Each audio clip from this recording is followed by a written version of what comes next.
9 વિષય ગણિત પ્રકરણ 8 ચતુષ્કોણ. તો તેમાં જ આપણે ઉદાહરણ 1 દેખીશું કે બતાવો કે લંબચોરસનો દરેક ખૂણો કેવો છે?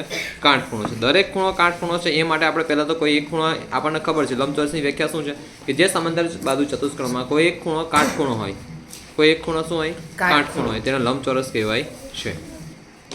પહેલાં આપણે શું દોરીશું? સરસ મજાનો એક લંબચોરસ દોરીશું, બરાબર છે? શું દોરીશું? સરસ મજાનો એક લંબચોરસ. હવે લંબચોરસ આપણે દોર્યું. બતાવો કે લંબચોરસનો દરેક ખૂણો કાટખૂણો છે. પહેલી વાત સિમ્પલી તમારે લંબચોરસ દોરો અને લંબચોરસ તમારે સ્કેલથી દોરવાનું. મારા એક હાથમાં મોબાઈલ છે એટલે સિમ્પલ બીજા નહીં દોરાય સરખી, તો સ્કેલથી સરસ દોરાશે. તો ચતુષ્કોણ PQRS આપણે દોરીશું. ચતુષ્કોણ PQRS દોરીશું. આપણે દેખો આ એક સિમ્પલ લંબચોરસ દોર્યું છે, બરાબર? હા, તો આપણે સમાંતર બાજુ ચતુષ્કોણની વ્યાખ્યા પહેલાં તો બધાને ખબર છે અને પછી આપણે લંબચોરસની વ્યાખ્યા પણ ખબર છે. લંબચોરસની વ્યાખ્યા શું કહે છે? લંબચોરસની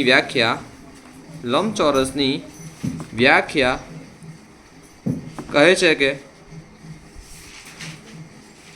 જે સમાંતર બાજુ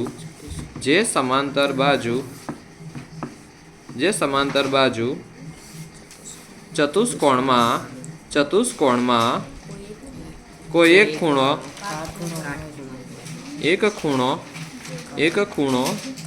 કાટખૂણો હોય તેને લંબચોરસ કહેવાય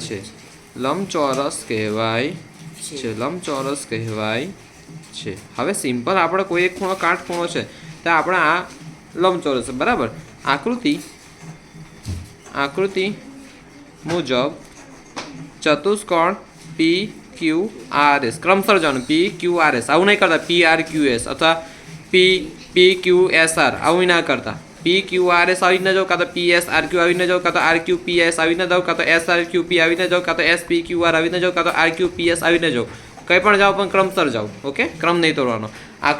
આકૃતિ મુજબ ચતુષ્કોણ PQRS એ લંબચોરસ છે જેમાં ખૂણો P બરાબર 90 અંશ છે.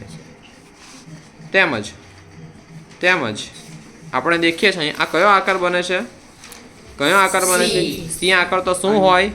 અંતઃકોણ. તેમજ ખૂણો P વત્તા ખૂણો Q સરવાળો કેટલો થાય બંનેનો? 180. કેમ? તો કે અંતઃકોણ. ઓકે, અંતઃકોણની જોડ છે. ખૂણો P આપણને ઓલરેડી કેટલું આપ્યું છે? 90. કેટલું આપ્યું છે? 90.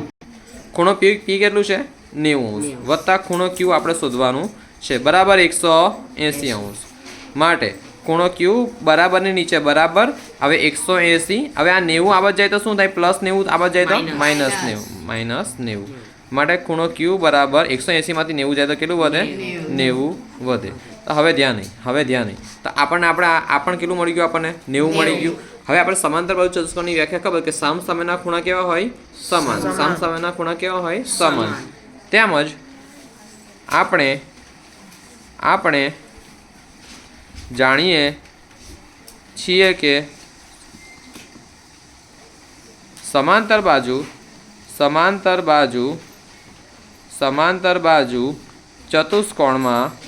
ચતુષ્કોણમાં સામસામેના ખૂણા કેવા થાય? સમાન થાય છે. તેથી ખૂણા Q ની સામે કયો ખૂણો છે? ખૂણો S. ખૂણો Q બરાબર ખૂણો S. તેમજ ખૂણો P બરાબર ખૂણો R, કેમ કે એની સામે છે ને. ખૂણો P બરાબર R પણ થાય. હવે જો તમે આવી રીતના ના લખો ને તો આવી રીતના પણ આ શું બને છે? C કાં તો U બને છે. તો આટલું 90 છે તો આટલું કેટલું થઈ જાય? 90 180, બરાબર ને? હા, આથી સાબિત થાય છે કે લંબચોરસનો દરેક ખૂણો કાટખૂણો છે.